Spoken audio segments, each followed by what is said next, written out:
even now, after 20 plus years for me, I still find it a real honour and privilege that people choose us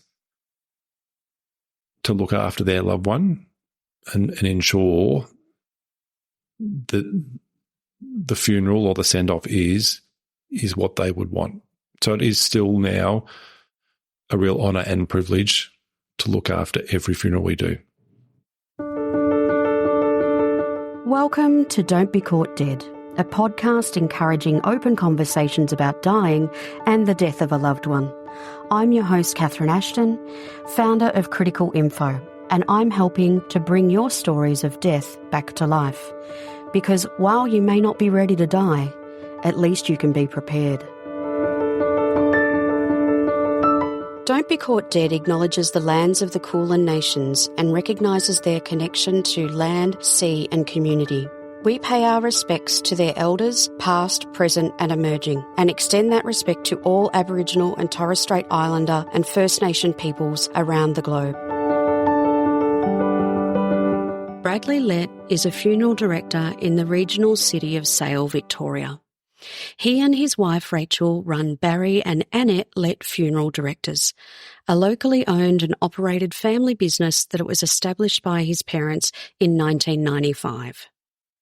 Bradley is a father to 2 children and cheers from the sidelines at many of their cricket, basketball and netball games. They are members of the Australian Funeral Directors Association, and this is Bradley's story about inheriting a family-run funeral home. Thanks for joining us, Bradley. You're welcome.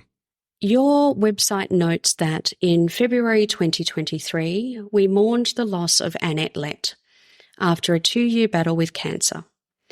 Barry Lett sadly passed away in November 2020 after suffering from Parkinson's disease for a number of years. They will be remembered for their dedication to caring for the people of Gippsland. Now, Brad, Barry and Annette were your parents. What was it like growing up with parents running a local funeral business? It was very different, but I do think the funeral industry was very different back then as well. Probably a lot more, not secretive, but quiet and not as spoken about. I think probably the biggest things were we found we didn't get too far from home with no mobile phones and Dad being on call a lot of the time. So probably the restrictions of travel and getting away from home was probably the biggest thing that I remember. So no trips to Queensland or holidays of long duration, I'm assuming? Very few and far between. Probably the biggest one was Lakes Entrance, which is probably continues on through our family as well, but very few in long distance. And tell me, when you were at school, did the other kids know what your parents did? Yes, they would have, but again, it wasn't spoken about from my memory, no. Yeah, okay. And you then moved into the same profession as your parents. Did you ever want to, at some stage during your teenage years, want to follow another path, or was this all predestined? Definitely not predestined. And to be honest, never had any intentions at all in joining the family business. On leaving school, I started an apprenticeship as a fitter and turner and then went through a few other jobs. And it was only a phone call from Mum in April of 2000 and asking me to come and work with them. And the decision was made from that phone call to come and join them. And what was the incident or catalyst that motivated that phone call from your mum?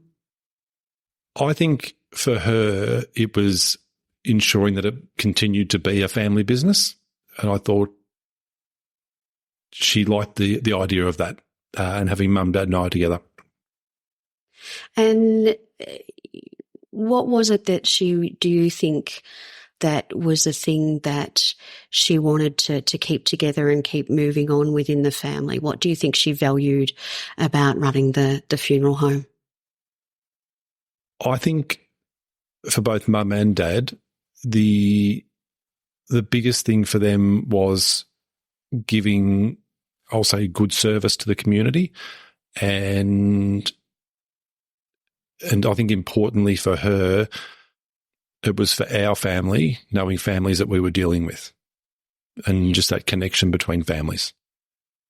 And how is that? Like, because being in, sales, not that small, but it's really small enough that you do really know a lot of the people that must come through to use your services. How is that?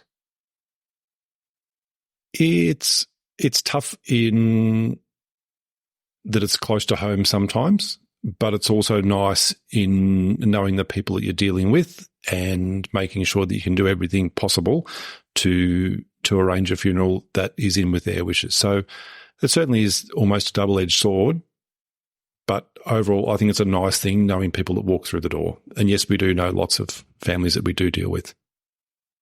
Well, I know that you're our personal funeral director with our family. You've certainly, organised many funerals in our family, from my grandparents right through to my father, roughly 10 years ago now.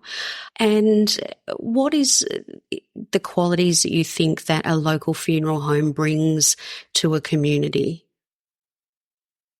I think the biggest quality is it's probably knowing people, giving people or families more time than you may get from a busier funeral service in Melbourne, and just making sure that every service is personalised to each family because everyone is so different. And I think that's the biggest quality. And because your staff, how many staff do you have on here now? So there's myself and Rachel. We have Stephen, who is a funeral director's assistant, and Coral minding the office, and then another couple of part-time staff that come to funerals in Gary Schuback and Annette Dyer. So that's quite a close-knit team then? It is, yep, it really is. And so that is certainly something that would be different from what people would experience in a metropolitan area perhaps, is that consistency of staff and knowing that they're going to have that staff. Yeah, I think so. And even I think as mourners attend a funeral, I think for people to know most of our staff as they arrive, I think is in some ways a comforting thing. Instead of a strange face, then they might have a quick chat or ask how they're going. And I think that eases even the mourners coming to funerals. And I think that helps. Now, going back to your childhood, did you have to help your parents in the funeral home at all, like after school or anything along that line? No, not on a regular basis. Probably only have really one or two memories of, at probably the age of maybe 16 or 17, going to help Dad at a service with Gippsland Funeral Services, but certainly not on a regular basis, no. Okay, so you weren't folding, funeral programs or anything like that as a kid then? No. And what are some of your clear memories from that time when you were, forging your own career as a fitter and turner? And what were your memories and your thoughts about your parents, having the business as an adult? I will say the forging of career as a fitter and turner probably wasn't true in some ways. My first job was to really get out of school. So I took something to get out of school and certainly wasn't overly passionate about that. And probably being a teenager didn't give a great deal of thought to what Mum and Dad did and probably the seriousness of that. And probably that the seriousness of it didn't really come until I started. And even with Mum's first phone call asking me to come and work here, again, probably didn't really consider the seriousness of the job. And that's just come over time. And can you explain a little bit what that seriousness means to you? For me, it's probably having the ability to sit and listen to every person that comes through our office and trying to understand what they're wanting to achieve from their funeral, whether it be a church service, a chapel service, and making sure that you listen to what their needs are. And I think that takes a long time to work out how to listen to everyone differently. And even amongst a family, you might have different opinions, and it's trying to wade through what's right, wrong, and come up with the right answers for everybody. And that must be a challenge. So how do you navigate that perhaps conflict that you may see in some families that come to you for funerals? Say if one party wants one thing, one party wants another. It is difficult, but I think, and again, I'll come back to, I think it's about listening to everybody and then trying to come up with a fair and positive outcome that keeps everybody happy. And I think it is achievable on all funerals.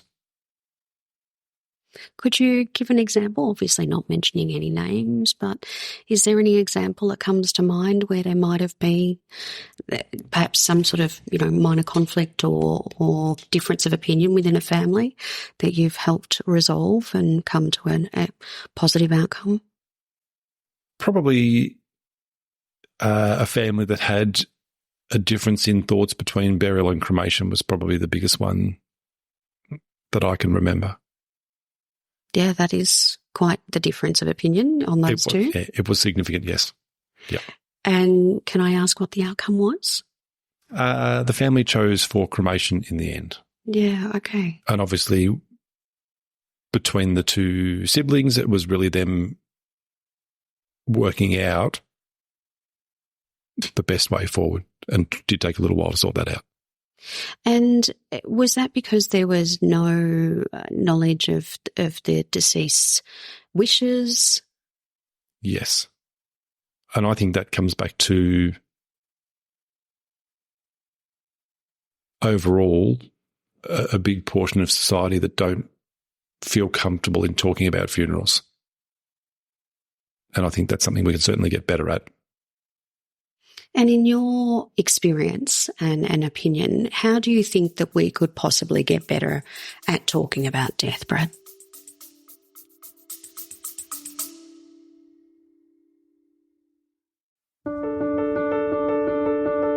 Talking openly about death and grief can sometimes be triggering. If you find you need support, please reach out to our support services and the bereavement organisations listed on our resource hub. All links are in the show notes of this episode.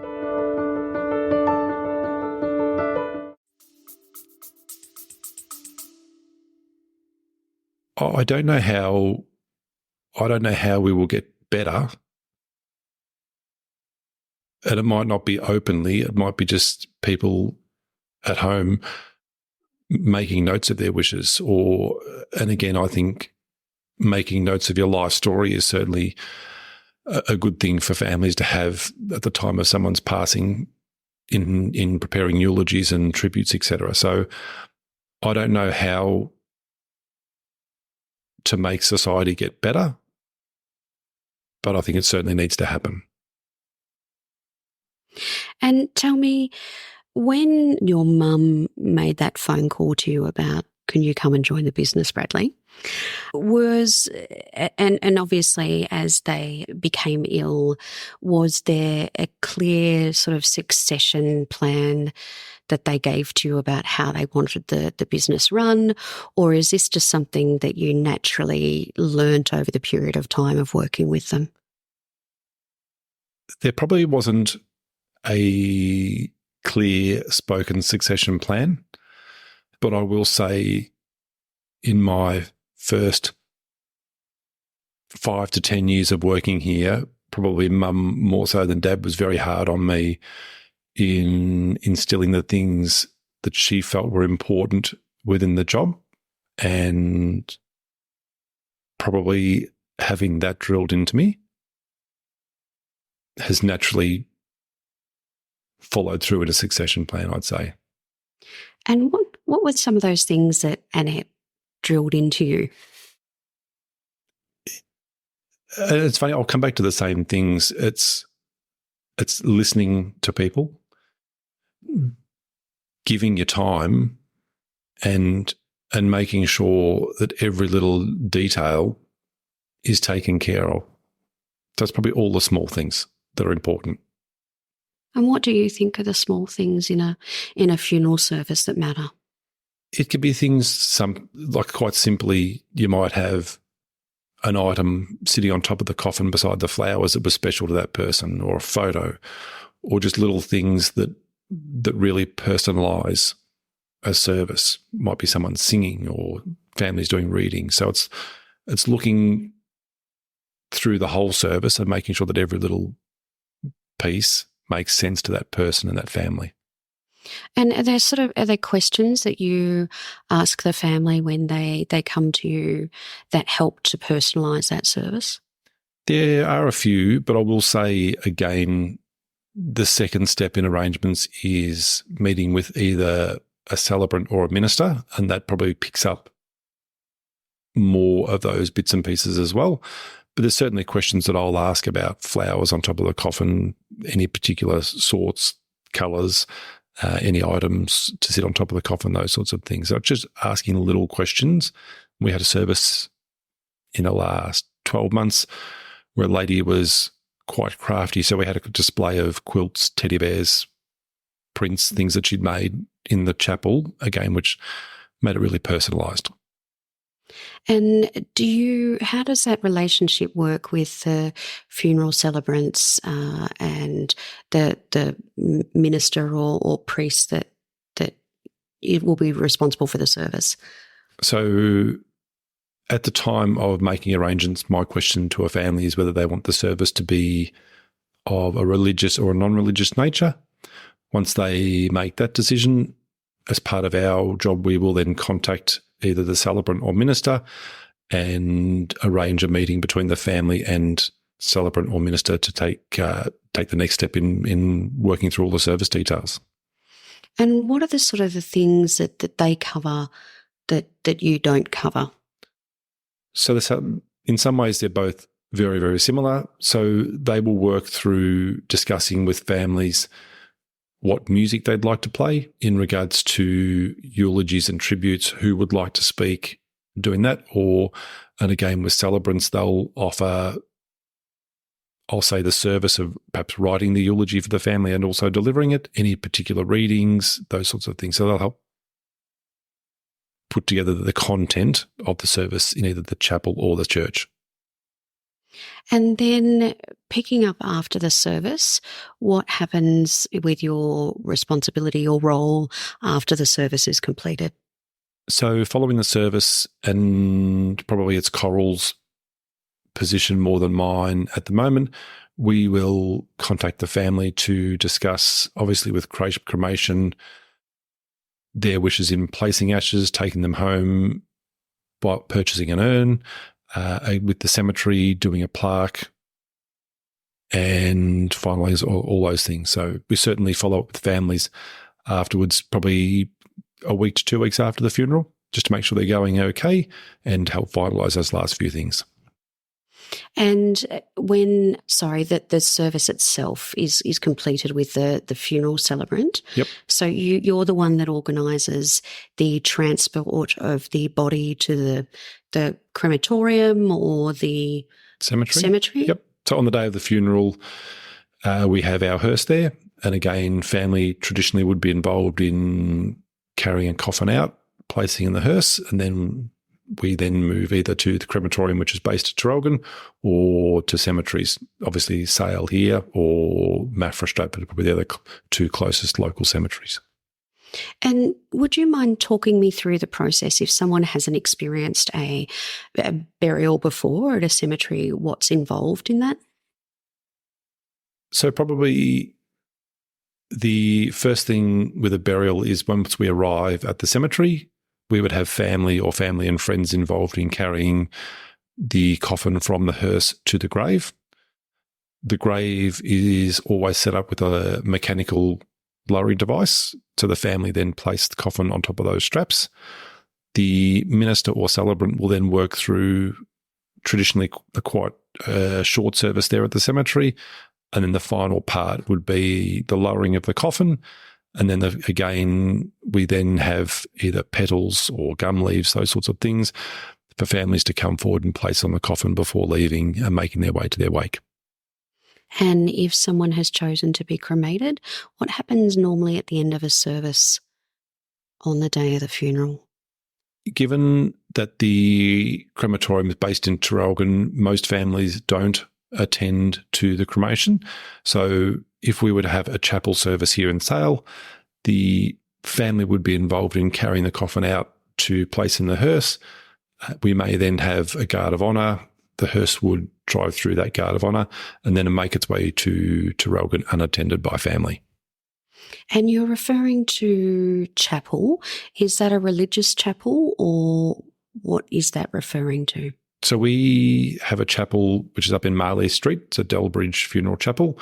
So from there, predominantly would be non-religious services, but we certainly do have ministers come and lead services from there as well. So obviously being something that we own, we can to a certain degree do whatever we want in there with the family's wishes. Fantastic. And do you mind talking me through what happens, I suppose, the bit that we haven't covered off on, is that sort of moment where someone has died and when you get the first phone call and what sort of happens, there before the actual funeral service? Yep. So it can vary depending on where somebody passes away. So if they were to pass away in a hospital, traditionally the hospital would move the deceased from their bed to the mortuary, and we then arrange to pick up the deceased from the hospital. If the passing is at either home or a nursing home, we may get a phone call pretty much straight away and then organise to go and actually do a transfer from nursing home or home within family's wishes of time, depending on whether there's someone else they're waiting on to come and say goodbye before we do that. But certainly can be pretty much straight away that we do receive that phone call from either a home or nursing home. And then what happens then, Brad, before, the ceremony? So once we have somebody here in our care, we will always organise to get some clothes so we can dress the deceased and place in the coffin. We will then at some point discuss if family are wishing to have viewings, which will traditionally be done in the days prior to the funeral. So we always take care of washing, dressing and placing deceased in the coffin. And then is there anything else that sort of happens between that period, between then and the ceremony at all? For us, it's paperwork. So application forms for either the cemetery or crematorium. We look after the preparation and printing of the service booklets and also preparation of photo presentations as well. So getting them done, we always provide proofs to the family to check off before we finalise everything. So, yeah, it's probably mainly paperwork and then preparation of booklets and photo presentations. And I know that with my personal experience, we've had the viewing of the body as well. Yep. Certainly, again, in my arrangement, I will check with families if there's anybody wishing to have a viewing. As I said, traditionally that's done in the days, a couple of days prior to the funeral or the night prior to the funeral. And again, traditionally done here at our office in MacArthur Street. It certainly is a real personal preference on whether people come for a viewing or not. And if someone chooses to come for a viewing and they haven't done a viewing previously, what can they expect to see when they arrive here? So we have a small viewing room set up. We obviously have the deceased placed in the coffin. I think for some people it's a very tough thing to come and do and a very emotional thing to do. I think sometimes with illness, and especially if somebody's lost a lot of weight, it certainly can be a difficult thing to come and say goodbye. But hopefully overall, I think that once someone does make that decision that they do want to come and have a viewing, I think that overall, most people find it a very beneficial thing to do. And have you ever had any requests for funerals at home, or the family wanting the body to remain at home for an extended period of time? Yes, we have done a few, not many, but a few funerals at family homes. We certainly have had somebody may pass away at home through the night, and families choose to leave their loved one there at home overnight and have us come the next morning to pick up. So yes, for both, but overall not a huge number of either. And have you ever had requests for interesting coffins or interesting clothes to dress people in? Probably not a lot in regards to interesting clothes. Probably my advice to anybody would be is to dress their loved one in something that they feel was them, whether that be something comfortable, something formal. So not a whole lot on the interesting side with clothes. I think with coffins, they continue to change. Probably one of the biggest changes has been the vinyl wrap type coffins, where people can design things or choose flowers or cars and really personalise a coffin. Again, we haven't had lots, but I think probably the vinyl wrap style coffins are one of the biggest changes, yeah. Wow, and how long have they been sort of in the market and an option? Good question. Probably around 10 years thereabouts, but I'd say probably the last 5 years or so, people have been starting to feel more comfortable in doing different things, I think. Because I think it's a very traditional type industry, I think. And tell me, you're married with 2 children. How does your family feel about being the local funeral director? To be honest, the kids know no different. So I don't think it certainly doesn't bother them in any way. And what ages are they again? 18 and 14. Okay, so it would have come up as an issue for the 18-year-old by now if that was going to be the case. I would think so, yes. So no, it certainly doesn't bother them. They're comfortable talking about work. It's certainly not something we don't discuss, but it certainly doesn't bother them or upset them in any way. And has your role affected your conversations that you have with them about death? Has there been any impact in the family home by what you do for a job? I don't think any impact. Probably, if anything, and again, go back to my childhood and the less frequency of holidays, I think has probably continued on to our family. But I certainly don't think it's impacted them in a negative way. And in a way that could be positive, conversations about death, are they open conversations? Have you talked about planning for, when death does occur? We certainly don't talk about planning, but I think in a positive way, you might hear at a funeral a funny story or just an interesting thing that somebody has done in their life. And I'll certainly, when I go home, if I think that that's appropriate, I'd certainly share that with them. And what challenges do you face as a regional funeral director? Probably the biggest challenge is the challenge of knowing people and just that emotional side of dealing with people you know. But that challenge certainly does then have the reward in looking after your people you know. So it is a very unique one. So probably the biggest challenge is dealing with people you know and looking after people you know. But that certainly does have a positive side as well.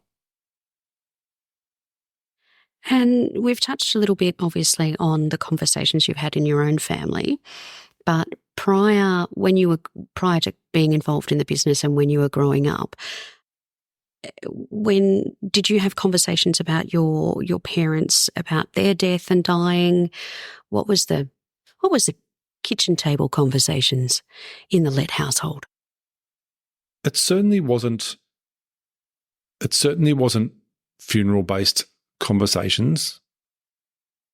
And again, I'll come back to, I think that overall the funeral industry isn't spoken about a lot because of maybe the uncomfortable nature of it. So we certainly didn't discuss it a lot. And even once I started here, certainly before Mum and Dad were unwell, we certainly didn't discuss their wishes either, which is interesting. And did that make things more challenging for you? Because I'm assuming you had to organise their funerals. Yes, I did arrange and look after both Mum and Dad's funerals. The conversation with Mum regarding hers, she certainly gave me all of her wishes, but that was probably in the last fortnight of her life. So that's how close we were to that. But I certainly did get all her wishes. And with your father? In some ways, Mum and Dad were very different. Dad certainly didn't give lots of instruction about his funeral as such. He actually did spend quite a bit of time with a celebrant that he knew quite well and gave a lot of his life story to her in the last couple of years of his life. And sadly for Dad, his passing was through COVID time. So obviously we had restrictions on numbers, like many other families through that. So that did sort of restrict what we could do with his funeral. But I certainly felt for Dad with live streaming, and again, lots of families were affected by COVID times. I thought that with live streaming, we were able to share his story, which was important. But in different ways, they both did give some instructions, but probably less from Dad than Mum. And what do you find that families find the most challenging aspects of arranging a funeral or when a loved one has died? The obvious one of just dealing with loss. I think a couple of the most challenging things are putting together somebody's life story, and I think choosing photos for your photo presentation, because it's hard to condense somebody's life to 80 or 100 photos and a 5 to 10 minute eulogy.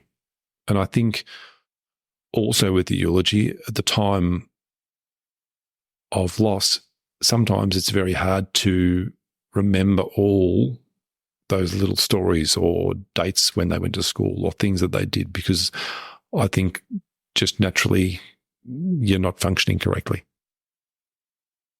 And what have you seen in your experience when people haven't planned or they don't know the wishes of a loved one? What impact has that had?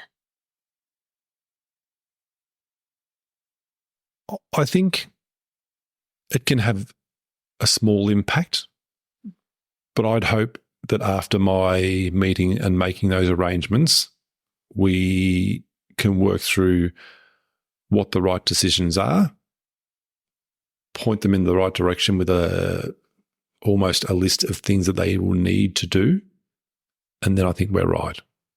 But it's all from my first meeting or my first arrangement with the family. If there is indecision, for me, it's maybe taking a little bit more time to work through what their options are and making sure that they make the right decisions.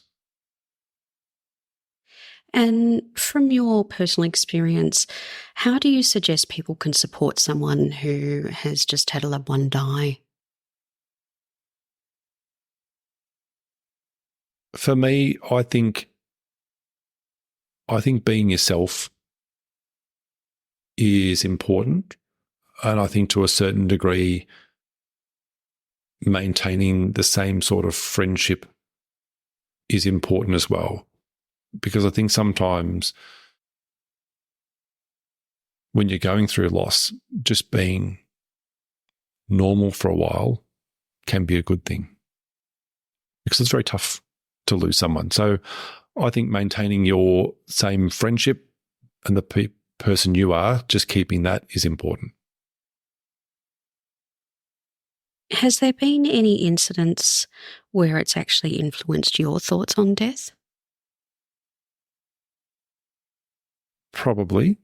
But to a certain degree, I think for me, it's a fine line on how much you take on board. So it might be looking after funerals of younger people or close family friends that can become quite confronting. But I think it's finding the line where to stop thinking about that too much and impacting your life. Because I think if you let it, it could probably become a negative thing for a funeral director. And what do you do to make sure that that line stays in place? It's a very difficult one. Across the course of time, I've found going to watch the kids play sport is probably, for me, the best way to switch my mind off for a little while. Well, I'm glad you've got something that allows you to do that. And have you done anything yourself to actually plan for your own death?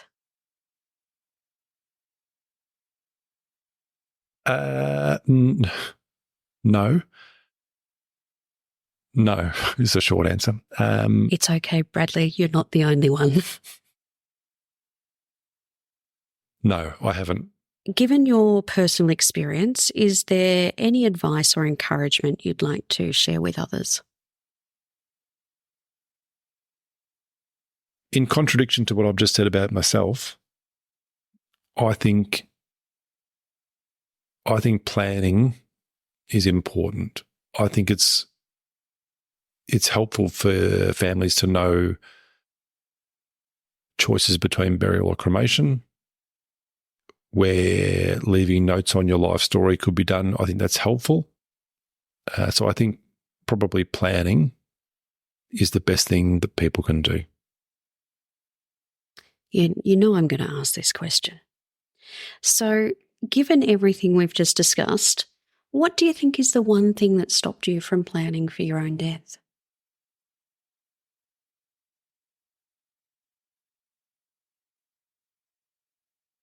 It's probably knowing what the right thing to do is. For myself,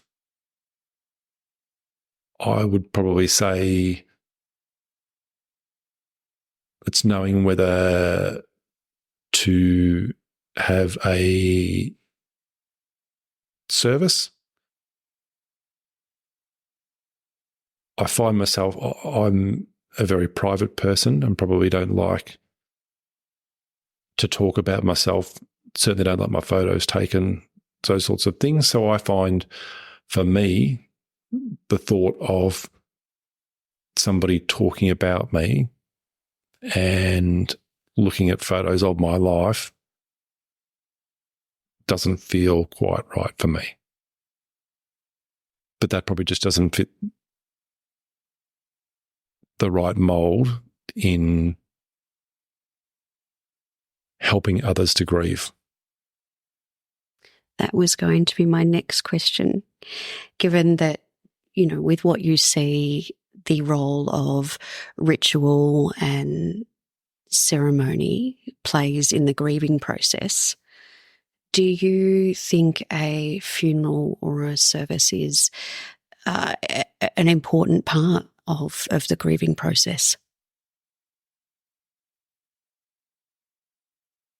Yes, it is. In some ways, probably I would say probably the funerals, a funeral service is more about the living than the deceased. Is a short answer. And tell me, is there anything else you'd like to share at all, Bradley?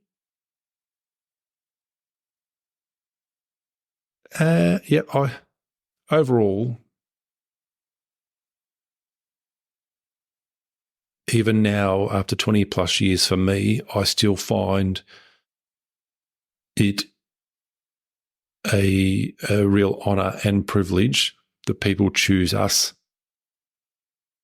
to look after their loved one and ensure that the funeral or the send-off is what they would want. So it is still now a real honour and privilege to look after every funeral we do. There's not a lot of people that can say that they find their job is a privilege. So, yeah, especially after 20 years. Oh, I know. I feel like a dinosaur when I say that. Not at all.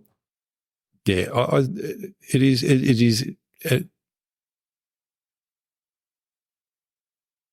It is a very important job because I think making sure that things go correctly can shape how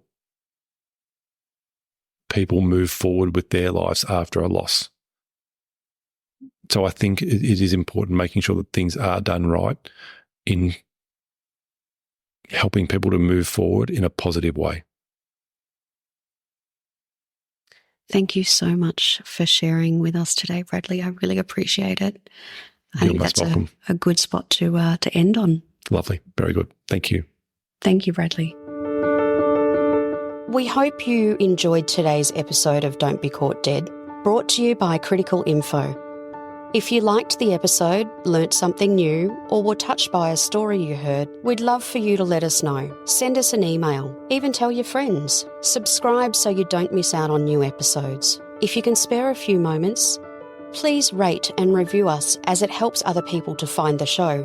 Are you dying to know more? Stay up to date with Don't Be Caught Dead by signing up to our newsletter and follow us on social media.